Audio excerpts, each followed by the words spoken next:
Hello, welcome to part two as we start working out the questions on the notes for today.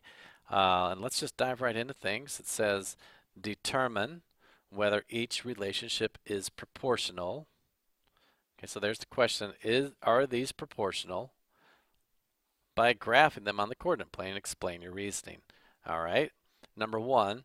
Now, remember in previous videos we said typically that top one's going to be x and that's going to be y. And I have labeled it for you here on the axis that time is x and the distance is y.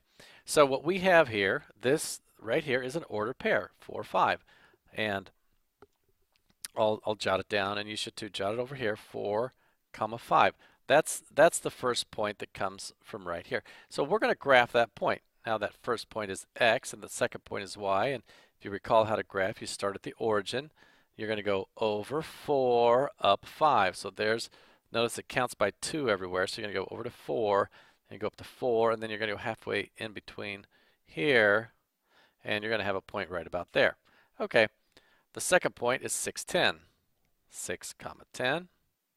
And I'm going to go over 6, so 2, 4, 6. Up to 10 is right there. And then the next one is 8, 15.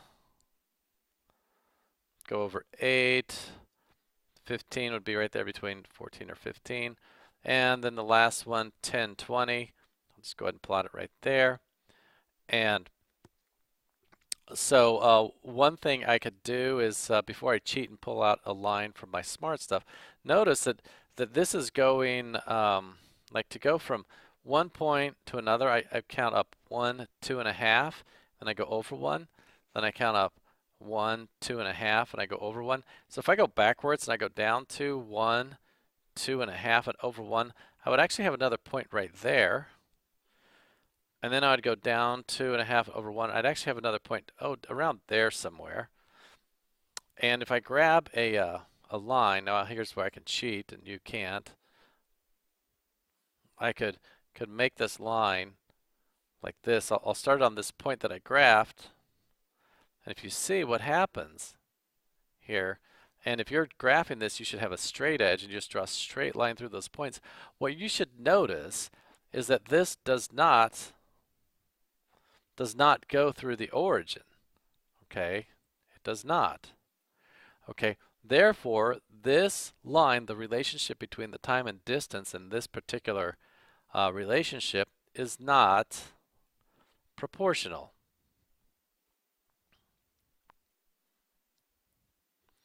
Okay, and that was the question up here. It said, is this proportional or not? And the answer is no, this is not, because it does not go through there. Now, we could prove it still like we did in the other one. You know how we talked about y divided by x has to be equal? All right, if I went over here and I went 5 divided by 4, that's 1.5. Now watch this, 10 divided by 6, that is, I believe, 1.6 repeating. So you can see that they are not proportional between those two variables there. Okay, let's take a look at number 2 and see what happens.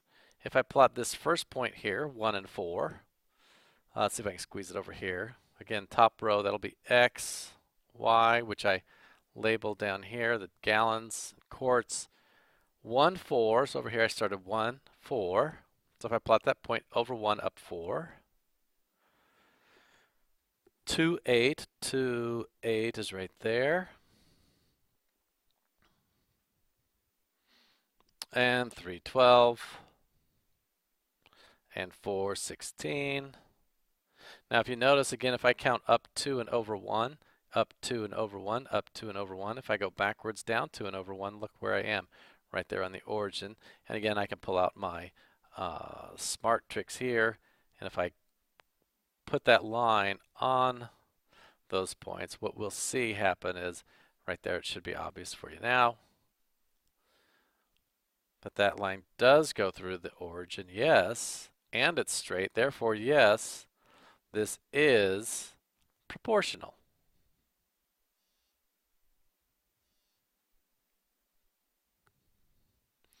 Okay, and there's the answer to our question there. Okay, so you have an example there of yes, proportional or not proportional. Now, just to re-emphasize this point one more time, okay, the points here, x and y, look, y, I'm out of space here on my video.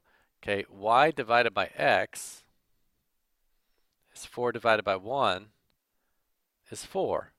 Here, y divided by x, 8 divided by 2 is 4.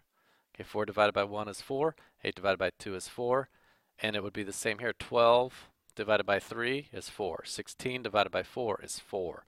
Therefore, the constant of proportionality is 4, and all of those, the relationships between the x and y is proportional. All right, we have one more question, I believe. Oh, two more for you to get through, which we should be able to do quickly, I think. Number 3 here says the formula for all the area of a parallelogram with base 2 centimeters is equal to the area is equal to 2 times the height, where h is the height in centimeters. Okay, so simply put, all they mean here is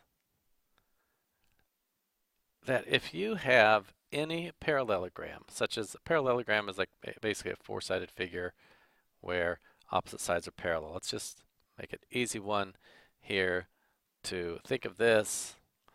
Pretend that's a rectangle. If you know that the base is 2, but you don't know what the height is, the area of this is always going to be 2 times the height. That's all that means right here. So it doesn't matter what you have. So they're asking you this question. Here, let me clean up my mess here. They're asking you, if you know that that's true, if you know that the base is 2, okay, is it true that for all parallelograms with base 2 that they are proportional to the height? All right, so I put a little table on your paper to help you figure this out. Well, let's just pick some potential heights for parallelograms. Let's say the height like of this was equal to 1. All right, if the height was 1, then the area of that would be base was 2, height is 1, would be 2 times 1. Or 2. Now this column here, h was here, which was 1. So this is the order pair 1, comma, area is here, 1, comma 2. Let's plot that point, 1, 2. All right, let's pick another point here, 2. All right, if I know that the height, so base is 2, height would be 2, the area would be 2 times 2. Or 4. So that would be 2, 4. And we could do another one if we want 3. 3 times 2 is 6. That would give me 3, 6. All right, so if we plot those points, 2, 4 and 3, 6, and if we connected that line, you would see what happens right here. You would see that it does indeed go through the origin. Therefore, we can say yes, this is proportional. Again, the relationship between the height and the area is proportional. Okay, and simple. And we could have actually put 0 in here and we would see that 0, 0 is a solution here. 0 and 2 times 0 is 0. There. Let's look at the last question here and we'll wrap it up here for you. If the number of students on a school trip is proportional to the number of teachers as shown in this graph, it says find and interpret the constant of proportionality. Okay, so in the previous video we learned that the constant of proportionality is basically y divided by x. So in this problem we have an order pair 125.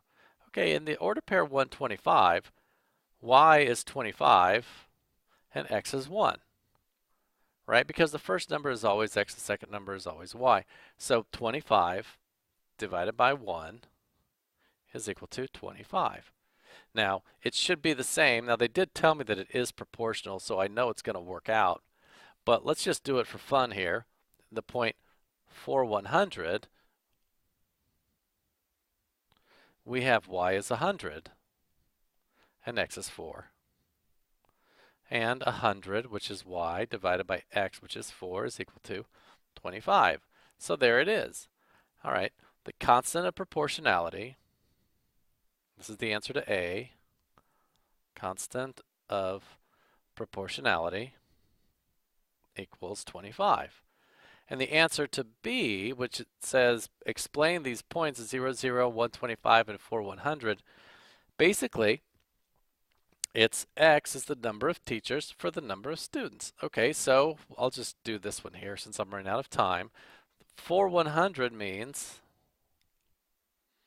You have 4 teachers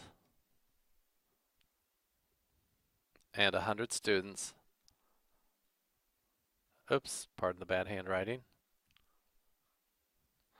Um, on this trip. That's what it means.